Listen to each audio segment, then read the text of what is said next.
आज के इस वीडियो में हम लोग वाक्य विषय पर चर्चा करेंगे या वाक्य विषय को पढ़ेंगे। ठीक है। और वाक्य में हम लोग रचना के आधार पर वाक्य रूपांतरण को पढ़ेंगे कि रचना के आधार पर वाक्य में परिवर्तन कैसे कैसे होता है। तो इस विषय पर जाने से पहले हम लोग सर्वप्रथम वाक्य को देखें कि वाक्य कहलाता क्या है। तो आइए देखते हैं वाक्य क्या है। शब्दों का वह समूह जो व्याकरणिक नियमों के अनुसार क्रमबद्ध रूप से सजकर सार्थक अर्थ देता है उसे वाक्य कहते हैं। अर्थात कह रहा है कि शब्दों का वह समूह, कई शब्द मिलकर, आप अगर साधारण से वाक्य में कहोगे तो क्या कहोगे कि कई शब्द मिलकर जब एक सार्थक अर्थ देता है तो वह समूह क्या कहलाता है, वाक्य कहलाता है। लेकिन यहाँ क्रमबद्ध रूप दिया है। क्रमबद्ध रूप का मतलब क्या हो गया, जिस प्रकार से आप अंग्रेजी में भी करते हो, subject plus verb plus object, यानी व्याकरण के नियम के अनुसार बनाया गया है कि सब्जेक्ट के बाद क्या होगा। ठीक उसी प्रकार हिंदी में भी आपका होता है कर्ता, कर्म और लास्ट में हमारे यहाँ क्रिया और सहायक क्रिया जाता है।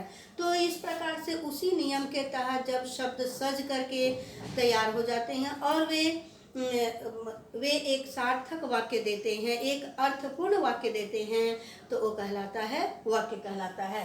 जैसे देखिए, कवि की कविता सुनकर श्रोता हंस पड़े। कवि की कविता सुनकर श्रोता हंस पड़े। यहाँ बता रहा है कि कवि ने कोई कविता सुनाई है जिसे सुनकर लोगों को हंसी आ गई है। ये समझ में भी आ रहा है। लेकिन अगर हम इसे कुछ यूं देखें कि श्रोता कविता की कवि सुनकर पड़े हंस, है तो वही सारे शब्द ना, वही सारे शब्द मिलकर के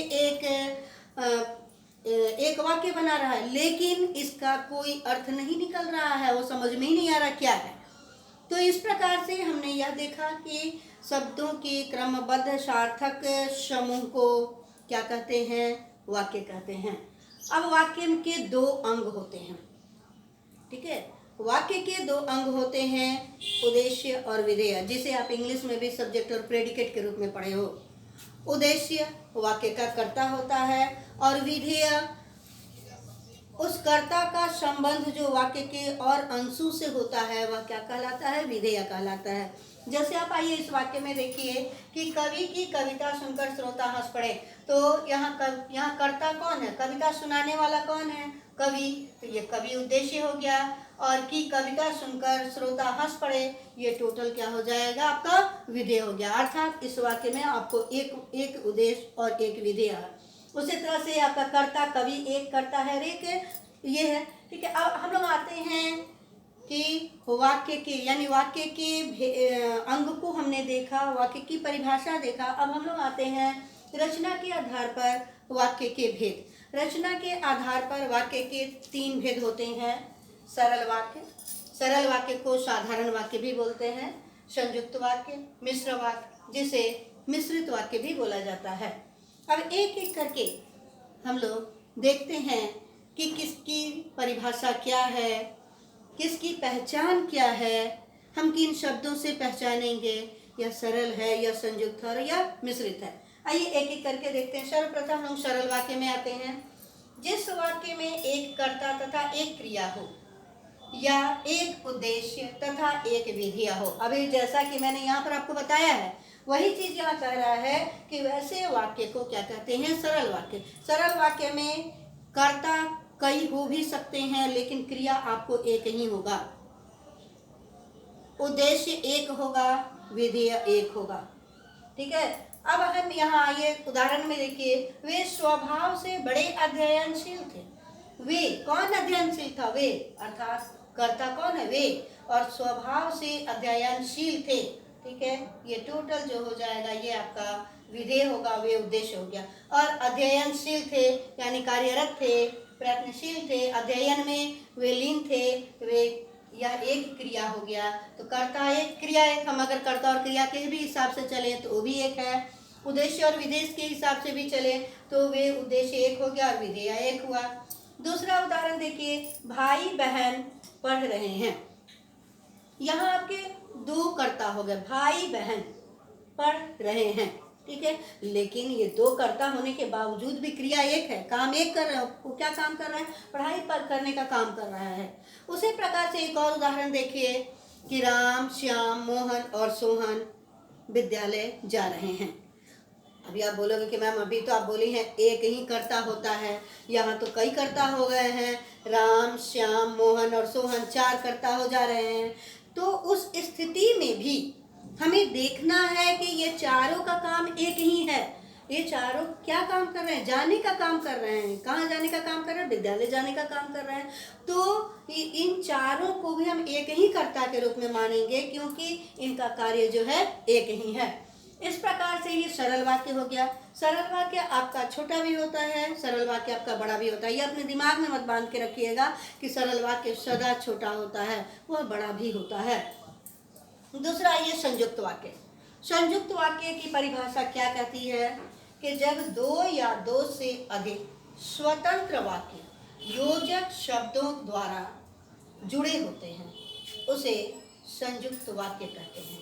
ये वाक्य एक दूसरे पर आश्रित नहीं होते हैं। ठीक है, कह रहा है कि जब 2 या 2 से अधिक वाक्य किसी योजक, योजक अर्थात समुच्चय बोधक शब्द, जिसे आप इंग्लिश में ज्वाइनिंग वर्ड्स भी बोलते हो।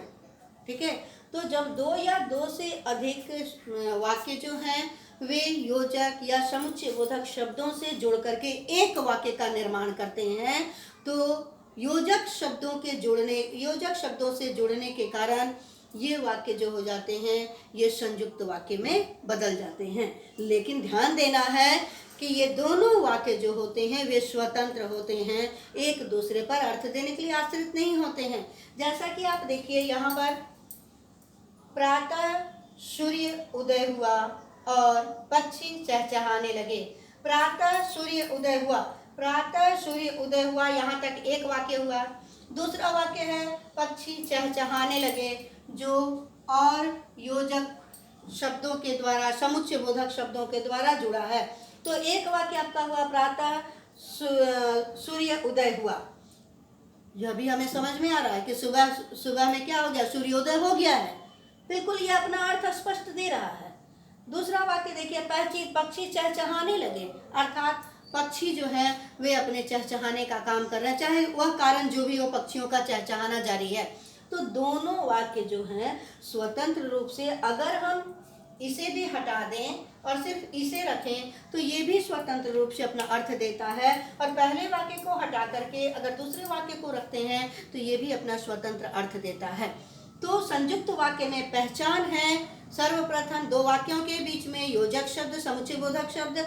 दूसरा, दोनों वाक्य या तीनों वाक्य, जितने भी वाक्य जुड़े हैं वे वाक्य अपने स्वतंत्र अर्थ देने में सक्षम होते हैं, वे किसी पर आश्रित नहीं होते हैं। अब आइए दूसरा देखिए, समुच्चय बोधक। कौन कौन से समुच्चय बोधक, इसकी पहचान क्या है? कौन कौन से समुच्चय बोधक शब्द जो हैं वे संयुक्त वाक्य में जुड़ते हैं?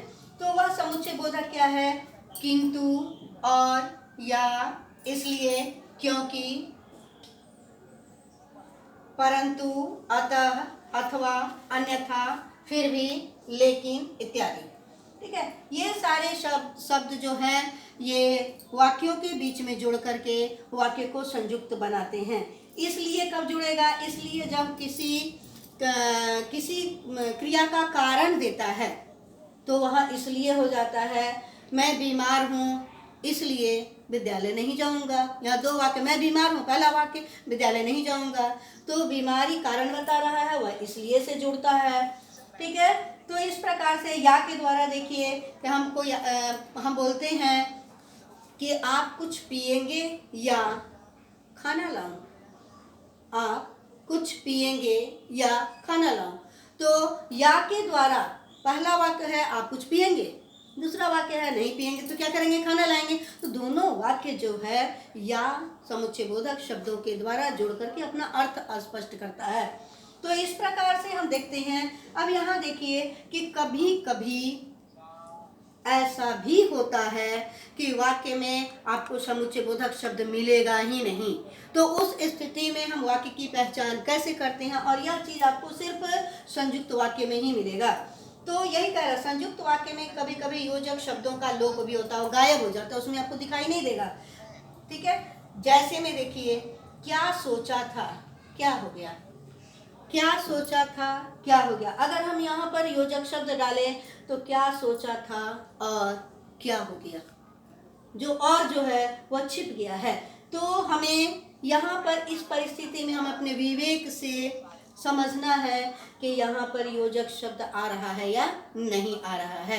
इस प्रकार से हम संयुक्त वाक्य की पहचान, स्वतंत्र वाक्य है, समुच्चय बोधक शब्दों से जुड़ा हुआ है, और इसमें दो या दो से अधिक वाक्य जो हैं वे जुड़ जाते हैं। अब हम लोग आगे मिश्र वाक्य देखते हैं। अब हम लोग तीसरा भेद मिश्र वाक्य देखते हैं। मिश्र वाक्य क्या है? मिश्र या मिश्रित वाक्य, ठीक है, जब दो या दो से अधिक वाक्य समुच्चय बोधक शब्दों से जुड़कर मुख्य उपवाक्य तथा आश्रित उपवाक्य के रूप में होते हैं। अर्थात इसमें भी आपका दो या दो से अधिक वाक्य जो है वह समुच्चय बोधक शब्दों के द्वारा जुड़ता है, लेकिन इसमें एक कह रहा है कि एक जो है मुख्य उपवाक्य बनता है और दूसरा जो है आश्रित उपवाक्य के रूप में नजर आता है। अर्थात इसमें एक वाक्य दूसरे वाक्य पर आश्रित होता है, निर्भर होता है, डिपेंडेंट होता है। जैसा कि अभी आपने संयुक्त में देखा कि दोनों वाक्य जुड़ तो रहे हैं, लेकिन वे अपने अर्थ अलग अलग भी वे अपने अर्थ देने में समर्थ हैं। यहाँ आपका मिश्रित में नहीं है। मिश्र वाक्य में एक वाक्य जो है दूसरे वाक्य पर आश्रित है, उसे मिश्र वाक्य कहते हैं। इसमें वाक्य स्वतंत्र न होकर एक दूसरे पर आश्रित होकर अर्थ देता है, जैसा कि अभी मैंने बताया आपको। जैसे उदाहरण में देखिए, मैं नहीं जानती कि वे कौन थे। मैं नहीं जानती कि वे कौन थे। यहाँ पर आप देखिए दो वाक्य की के द्वारा जुड़ रहा है, ठीक है। पहला वाक्य क्या है? मैं नहीं जानती। दूसरा वाक्य है वे कौन थे। तो यहाँ पर वे कौन थे, वे कौन थे मैं नहीं जानती हूँ, मुझे नहीं मालूम हो कौन है। तो यहाँ मैं नहीं जानती एक वाक्य यहाँ है, दूसरा वाक्य वे कौन थे। अगर हम इसे आधा आधा हटाते हैं, मैं नहीं जानती, तो यह वाक्य जो है अपने पूर्ण वाक्य को, पूर्ण अर्थ को स्पष्ट नहीं कर पा रहा है। ये वाक्य अधूरा ही छोड़ रहा है। अब ये अधूरा है तो जितने विचार इस वाक्य से जुड़ेंगे उतने ही निर्णय आएंगे। मैं नहीं जानती, मैं नहीं जानती, तो मैं नहीं जानती वो किताब क्या है, मैं नहीं जानती तुम कहाँ जा रहे हो। तो यहाँ विचारों के अनुसार, अलग अलग विचारों के अनुसार कई निर्णय आ जाएंगे, ठीक है। और दूसरा है वे कौन थे। फिर यहाँ पर भी आपका स्पष्ट नहीं कर रहा है, तो यहाँ पर भी जो है यह एक दूसरे पर, अर्थात हम ये देखें कि दोनों वाक्य जो है अपने अर्थ को देने के लिए एक दूसरे पर आश्रित है। मैं नहीं जानती वे कौन है, एक दूसरे पर ये डिपेंडेंट है। तो हमें मिश्र वाक्य में यही पहचानना है कि वे एक दूसरे पर आश्रित हो जाते हैं। दूसरा वाक्य देखिए, जैसे ही कवि ने कविता सुनाई वैसे ही श्रोता हंस पड़े, ठीक है। जैसे ही कवि ने कविता सुनाई वैसे ही श्रोता हंस पड़े। यहाँ देखिए, यहाँ आपके दो योजक शब्द, समुच्चय बोधक शब्द जुड़े हुए हैं। जैसे ही, वैसे ही, जैसा कि यहाँ एक जुड़ा था, ठीक है, यहाँ दो जुड़ गए। जैसे ही कवि ने कविता सुनाई वैसे ही श्रोता हंस पड़े। तो श्रोता के हंसने का कार्य कब हुआ? कवि की कविता पर आश्रित है। कवि अगर कविता नहीं सुना रहे तो श्रोता हंसेंगे नहीं। तो मुख्य वाक्य क्या हो गया? कवि की कविता। कवि की कविता सुनी गई जिस पर श्रोता को हंसी आई, तो श्रोता का हंसना जो है किस पर आश्रित हुआ? कवि की कविता पर आश्रित हुआ। इस प्रकार से हमने देखा कि मिश्र वाक्य में कई वाक्य जुड़ते तो हैं, लेकिन वे पूर्ण रूपेण स्वतंत्र नहीं होते हैं, वे एक दूसरे पर आश्रित होते हैं। अब आइए, इसमें क्या क्या योजक शब्द जुड़ते हैं, हम किन किन योजक शब्दों की पहचान कर सकते हैं। तो देखिए, योजक शब्द है कि, यदि, तो, अगर, जो, जिसे, जिसने, क्योंकि, तथापि, यद्यपि। अब यहाँ से देखिए, यहाँ तक ये सभी अकेले थे, ठीक है, अकेले जोड़ते हैं, जैसा कि यहाँ अकेले जुड़ा है, अकेले हैं। मिश्र वाक्य में कभी कभी जुड़वा में यानी पेयर में भी जुड़ते हैं, जैसा कि यहाँ देख लीजिए ये पेयर में जुड़ा है, जैसे ही वैसे ही। तो इसी प्रकार से तथापि, यद्यपि, जैसे वैसे, जब तब, ज्यों त्यों, जितना उतना इत्यादि शब्द जो होते हैं वे योजक के रूप में जुड़ जाते हैं। तो इस प्रकार से हमने देखा कि वाक्य में योजक शब्दों के साथ जुड़ने के बाद वे स्वतंत्र न होकर एक दूसरे पर आश्रित रहते हैं।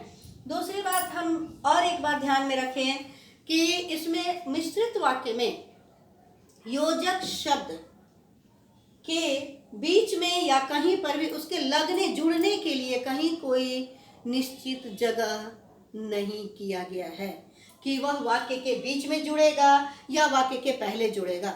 तो वाक्य के अर्थ के अनुसार जो है वह योजक शब्द जुड़ते हैं। जैसे यहाँ देखिए, यहाँ पर एक ही योजक शब्द जो है दो वाक्यों के बीच में जुड़ गया, लेकिन वही चीज है, मिश्र वाक्य ये भी है, लेकिन यहाँ देखिए यहाँ दो आपके योजक शब्द जुड़े हैं, अर्थात ये कहीं पर भी इसका कोई जो है वह निर्णय नहीं है, ये सिर्फ बीच में जुड़ते हैं, बीच में जुड़ेंगे, शुरू में जुड़ेंगे, जैसा वाक्य है, वाक्य का अर्थ है, उसके अनुसार ये जुड़ करके वाक्य को मिश्रित वाक्य में बदलते हैं।